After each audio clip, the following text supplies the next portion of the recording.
ಶ್ರೀಕೃಷ್ಣ ಪರಮಾತ್ಮ ಪಾಂಡವರ ಪರವಾಗಿ ಹಸ್ತಿನಾಪುರಕ್ಕೆ ಹೋದ್ರು ಕೇವಲ 5 ಊರ್ ಕೇಳೋಕೆ.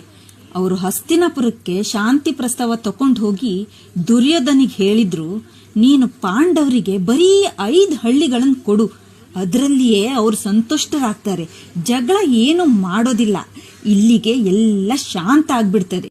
ದುರ್ಯೋಧನ ಹೇಳಿದ, ನಾನು ಪಾಂಡವರಿಗೆ ಸೂಜಿ ತುದಿಯಷ್ಟು ಜಾಗನೂ ಕೊಡೋದಿಲ್ಲ. ಆಗ ಕೃಷ್ಣ ಪರಮಾತ್ಮ ಕೇಳಿದ್ರು, ಇದು ಧರ್ಮನಾ? ದುರ್ಯೋಧನ ಹೇಳಿದ, ನನಗೂ ಗೊತ್ತು ಇದು ಅಧರ್ಮ ಅಂತ. ಹಾಗಾದ್ರೆ ಯಾಕೆ ಹೀಗ್ ಮಾಡ್ತೀಯ?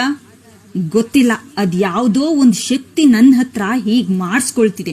ನಿಮಗ್ ಗೊತ್ತಾ, ಈ ನಾಯಿ ಇದೆಯಲ್ಲ, ನಾಯಿ ಏನಾದ್ರೂ ಕದ್ಕೊಂಡು ಹೋಗಿ ತಿನ್ನುವಾಗ ಕದ್ದಿದ್ದ ಜಾಗದಿಂದ 4 ರಸ್ತೆ ದೂರ ಓಡ್ ಹೋಗಿ ಆಚೆ ಈಚೆ ನೋಡಿ ಯಾರಾದ್ರೂ ನಾನ್ ತಿನ್ನೋದ್ ನೋಡ್ತಾರಾ ಅಂತ ನೋಡಿ ಗಬಗಬನೆ ತಿಂತದೆ.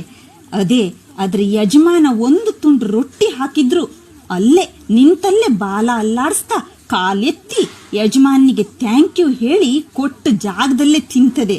ಯಾಕಂದ್ರೆ ಅದಕ್ಕೂ ಗೊತ್ತು ಇದು ನ್ಯಾಯದಿಂದ ಸಿಕ್ಕಿದ್ದು, ಅದು ಅನ್ಯಾಯದಿಂದ ಪಡೆದಿದ್ದು ಅಂತ. ಭಾಷೆ ಬರ್ದಿರೋ ಮೂಕ ಪ್ರಾಣಿಗೂ ಸರಿ ತಪ್ಪು ಗೊತ್ತಾಗತ್ತೆ ಅನ್ನುವಾಗ ಈ ಮನುಷ್ಯರಿಗೆ ಗೊತ್ತಾಗಲ್ವಾ?